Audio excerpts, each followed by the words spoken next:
The Magic Mountain by Thomas Mann. Chapter 1. The Arrival. An unassuming young man was travelling in midsummer from his native city of Hamburg to Davos Platz in the canton of the Grisons on a 3 weeks visit. From Hamburg to Davos is a long journey, too long indeed for so brief a stay. It crosses all sorts of country, goes up hill and down dale, descends from the plateau of southern Germany to the shore of Lake Constance, over its bounding waves and on across marshes once thought to be bottomless. At this point the route, which has been so far over trunk lines, gets cut up. There are stops and formalities. At Rorschach in Swiss territory you take train again, but only as far as Landquart, a small Alpine station, where you have to change. Here, after a long and windy wait in a spot devoid of charm, you mount a narrow-gauge train, and as the small but very powerful engine gets underway, there begins the thrilling part of the journey, a steep and steady climb that seems never to come to an end. For the station of Landquart lies at a relatively low altitude, but now the wild and rocky route pushes grimly onward into the Alps themselves. Hans Castorp, such was the young man's name, sat alone in a little grey upholstered compartment with his alligator-skinned handbag, a present from his uncle and guardian, Consul Teenapple. Let us get the introductions over with at once, his travelling rug and his winter overcoat swinging on its hook. The window is down, the afternoon grew cool, and he, a tender prodict to the sheltered life, had turned up the collar of his fashionably culled silk-lined summer overcoat. Near him on the seat lay a paper-bound volume entitled Ocean Steamships. Earlier in the journey he had studied it off and on, but now it lay neglected, and the breath of the panting engine, streaming in, defiled its cover with particles of soot. 2 days' travel separated the youth. He was still too young to have thrust his roots down firmly into life, from his old world, from all that he thought of as his own duties, interests, cares, and prospects. Far more than he had dreamed it would when he sat in the carriage on the way to the station. Space, rolling and revolving between him and his native heath, possessed and wielded the powers we generally ascribe to time. From hour to hour it worked changes in him, like to those wrought by time, yet in a way even more striking. Space, like time, engenders forgetfulness, but it does so by setting us bodily free from our surroundings and giving us back our primitive, unattached state. Yes, it can even, in the twinkling of an eye, make something like a vagabond of the pedant and philistine. Time, we say, is lethe, but change of air is a similar draught, and if it works less thoroughly, does so more quickly. Such was the experience of young Hans Castorp. He had not meant to take the journey seriously or commit himself deeply to it, but to get it over quickly, since it had to be made, to return as he had gone, and to take up his life at the point where for the moment he had had to lay it down. Only yesterday he had been encompassed in the wonted circle of his thoughts, and entirely taken up by two matters: the examination he had just passed, and his approaching entrance into the firm of Tunder and Wilms, shipbuilders, smelters, and machinists. With as much impatience as it lay in his temperament to feel, he had discounted the next 3 weeks, but now it began to seem as though present circumstances required his entire attention, that it would not be at all a thing to take them too lightly. This being carried upward into regions where he had never before drawn breath, and where he knew that unusual living conditions prevailed, such as could only be described as sparse or scanty, it began to work upon him, to fill him with a certain concern. Home and regular living lay not only far behind, they lay fathoms deep beneath him, and he continued to mount above them. Poised between them and the unknown, he asked himself how he was going to fare. Perhaps it had been ill-advised of him, born as he was a few feet above sea level, to come immediately to these great heights without stopping at least a day or so at some point in between. He wished he were at the end of his journey, for once there he could begin to live as he would anywhere else, and not be reminded by this continual climbing of the incongruous situation he found himself in. He looked out. The train wound in curves along the narrow pass. He could see the front carriages and the labouring engine vomiting great masses of brown, black, and greenish smoke that floated away. Water roared in the abysses on the right, on the left, among rocks. Dark fir trees aspired toward a stone-grey sky. The train passed through pitch-black tunnels, and when daylight came, it showed wide chasms, with villages nestled in their depths. Then the pass closed in again. They wound along narrow defiles, with traces of snow in chinks and crannies. There were halts at wretched little shanties of stations, also at more important ones, which the train left in the opposite direction, making one lose the points of the compass. A magnificent succession of vistas opened before the awed eye of the solemn phantasmagorical world of towering peaks, into which their route wove and wormed itself. Vistas that appeared and disappeared with each new winding of the path. Hans Castorp reflected that they must have got above the zone of shade trees, also probably of songbirds, whereupon he felt such a sense of the impoverishment of life as gave him a slight attack of giddiness and nausea, and made him put his hand over his eyes for a few seconds. It passed. He perceived that they had stopped climbing. The top of the col was reached. The train rolled smoothly along the level valley floor. It was about 8 o'clock, and still daylight. A lake was visible in the distant landscape, its waters grey, its shores covered with black fir forests that climbed the surrounding heights, thinned out, and gave place to a bare, mist-wreathed rock. They stopped at a small station. Hans Castorp heard the name called out. It was Davosdorf. Soon he would be at his journey's end.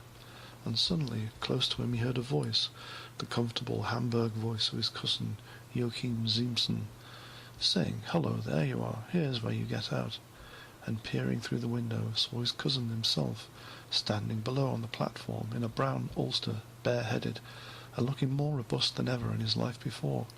He laughed and said again, "Come along out, it's all right." "But I'm not there yet," said Hans Castorp, taken aback and still seated. "Oh, yes, you are. This is the village. It is nearer to the sanatorium from here. I have a carriage. Just give us your things." And laughing, confused in the excitement of arrival and meeting, Hans Castorp reached bag, overcoat, the roll with stick and umbrella, and finally ocean steamships out of the window. Then he ran down the narrow corridor and sprang out upon the platform to greet his cousin properly. The meeting took place without exuberance, as between people of traditional coolness and reserve. Strange to say, the cousins had always avoided calling each other by their first names, simply because they were afraid of showing too much feeling, and as they could not well address each other by last names, they confined themselves by established custom to the thou. A man in livery with a braided cap looked on while they shook hands. Quickly, not without embarrassment, young Ziemßen in military position, heels together. Then he came forward to ask for Hans Castorp's luggage. He was the concierge of the international sanatorium Berghof, and would fetch the guest's large trunk from the other station while the gentleman drove directly up to supper. This man limped noticeably, and so, curiously enough, the first thing Hans Castorp said to his cousin was, "Is that a war veteran? What makes him limp like that?" "War veteran? No fear," said Joachim, with some bitterness. "He's got it in his knee, or rather he had it. The knee pan has been removed." Hans Castorp bethought himself hastily. "So that's it," he said, and as he walked on turned his head and gave a quick glance back. "But you can't make me believe you've still got anything like the matter with you. Why, you look as if you had just come from manoeuvres," and he looked sidelong at his cousin. Joachim was taller and broader than he, a picture of youthful vigour and made for a uniform. He was of the very dark type which his blonde-peopled country not seldom produces, and his already nut-brown skin was tanned almost to bronze. With his large black eyes and small dark moustache over the full, well-shaped mouth, he would have been distinctly handsome if his ears had not stood out. Up to a certain period they had been his only trouble in life. Now, however, he had others. Hans Castorp went on. "You're coming back down with me, aren't you? I see no reason why not." "Back down with you?" asked his cousin, and turned his large eyes full upon him. They had always been gentle, but in these 5 months they had taken a tired, almost sad expression. "When?" "Why, in 3 weeks." "Oh, yes, you are already on the way back home in your thoughts," answered Joachim. "Wait a bit. You've only just come. 3 weeks are nothing at all to us up here. They look like a lot of time to you, because you're only up here on a visit, and 3 weeks is all you have. Get acclimatized first. It isn't so easy, you'll see. And the climate isn't the only queer thing about us. You're going to see some things you never dreamed of. Just wait.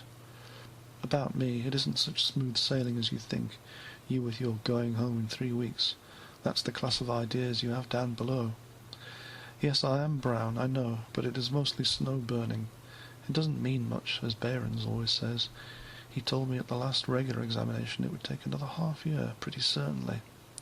Half a year? Are you crazy? Shouted Hans Castorp. They had climbed into the yellow cabriolet that stood in the stone-paved square in front of the shed-like station, and as the pair of brown horses started up, he flounced indignantly on the hard cushions. Half a year? You've been up here half a year already. Who's got so much time to spend?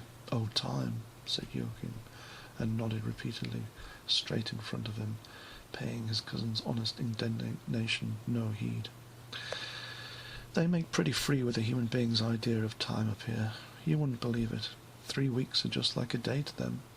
You learn all about it, he said, and added, one's ideas get changed. Hans Castorp regarded him earnestly as they drove. But it seems to me you've made a splendid recovery, he said, shaking his head. You really think so, don't you? Answered Joachim. I think I have too. He drew himself up straighter against the cushions, but immediately relaxed again. Yes, I am better, he explained, but I am not cured yet. In the left lobe, where there were rails, it only sounds harsh now, and that is not so bad. But lower down it is still very harsh, and there are ronchi in the second intercostal space. How learned you've got, said Hans Castorp. Fine sort of learning. God knows I wish I'd had it sweated out of my system in the service, responded Joachim.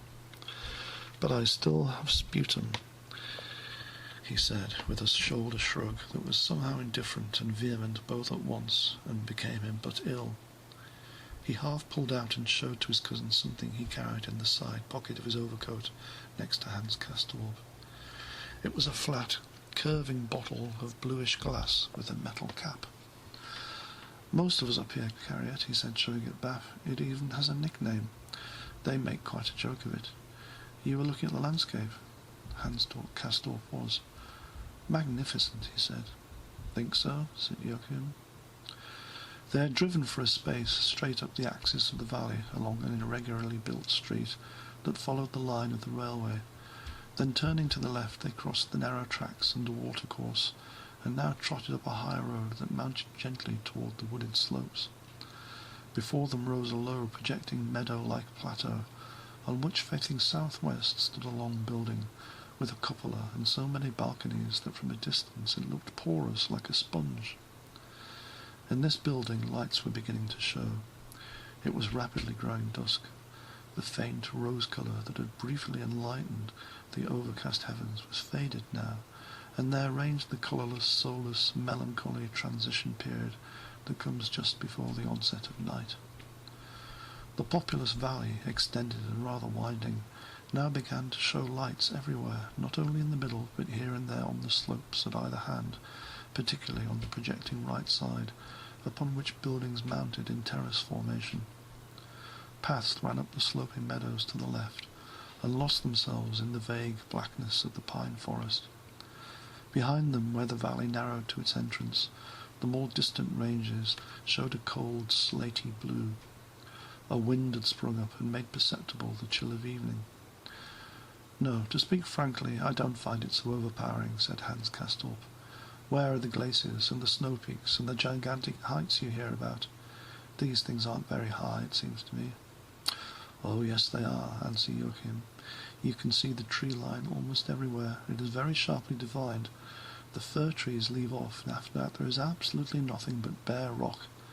And up there to the right of the Schwarzhorn, that tooth-shaped peak, there is a glacier. Can't you see the blue? It is not very large, but it is a glacier right enough, the Scalata. Pitz Michel and Tinsenhorn in the notch, you can't see them from here, have snow all year round. Eternal snow, said Hans Castorp. Eternal snow, if you like. Yes, that's all very high, but we are frightfully high ourselves. 1,600 metres above sea level. That's why the peaks don't seem any higher.